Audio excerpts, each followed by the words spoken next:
Support for Windows 10 is officially coming to an end on October 14th of this year. Trust me, you don't want to use an operating system that isn't getting updates. Now, of course, Microsoft's solution is just for you to buy a whole new computer. However, today I'm going to show you how you can install Windows 11 on your aging old Windows 10 computer. And yes, it does not need to be supported officially. So this old HP computer I have right here originally ran Windows 7 and was manufactured in 2012. This computer is now 13 years old and I picked it up from the thrift store for just $10. It's rocking an absolutely ancient second generation Core i5 CPU and 4 gigabytes of DDR3 RAM. And to keep this as budget friendly as possible, we're not going to be upgrading either of those because if it works under Windows 10, it'll work under Windows 11. One component we will be adding, if your system doesn't already have it, is an SSD. Again, we're going super budget, just 120 gigabytes, and that's going to cost us around $12, but feel free to get a bigger drive. But before you spend any money, open up the task manager, go to disk C, look here for the type. If it says HDD like this, you will need an SSD, but of course if it says SSD, you're not going to need to buy one of these. I will also tell you now that this method I'm about to show you will in fact delete everything on your computer, so make sure you back up all important documents before doing this. With that out of the way, step 1 is to search Google for a Windows 11 ISO. This is what we're looking for, and of course double check that it's by Microsoft themselves. And go ahead and download the file. Step 2, search Google for Rufus. Going to be this one right here. Scroll down and grab the file right here. Step 3 is to plug in a USB flash drive with at least 8 gigabytes or more in capacity. Again, we're gonna need to erase this, so back up anything on the flash drive before we do this. Now open up Rufus,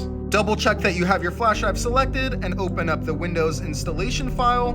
Boom, we can see it right there. We're gonna go ahead and click start. This is the most important part right here. We're gonna wanna make sure that this first box right here is checked and click OK. It's going to warn us once more that the USB drive will be erased. Of course, that's fine. And once this completes, go ahead and shut down the computer. I just canceled it because I already have one made and I'm not gonna wait 30 minutes to make it. Now it is time to replace the hard drive with an SSD. Locate your hard drive. It's right under the power supply in this old HP computer. Now plug in your SSD. It's gonna have the exact same connections as your old hard drive. Make sure your flash drive is connected and power on the computer. Now we're gonna wanna enter our boot menu. You do that by pressing F9 on this computer. Select our flash drive and press enter. We are now booting into the Windows 11 installer. When you get to this screen, press right here, click the second option right here, and then next, and it's installing. After about 10 or 15 minutes, you'll be greeted with the Windows 11 setup. I'll fill in all this nonsense, obviously. Right, and when you get to the desktop, you might notice that things are a little bit blurry, so just go ahead and open up the settings. Do a check for Windows updates. There's gonna be a lot of updates, but most importantly, it's going to install our graphics driver, and once that's completed, things are gonna run a lot smoother. If you're wondering how quick something like this is, well, it's honestly not bad at all. I mean, everything's loading pretty much instantly here. This is a great way to breathe a ton of extra life into your old computer with little to no additional cost.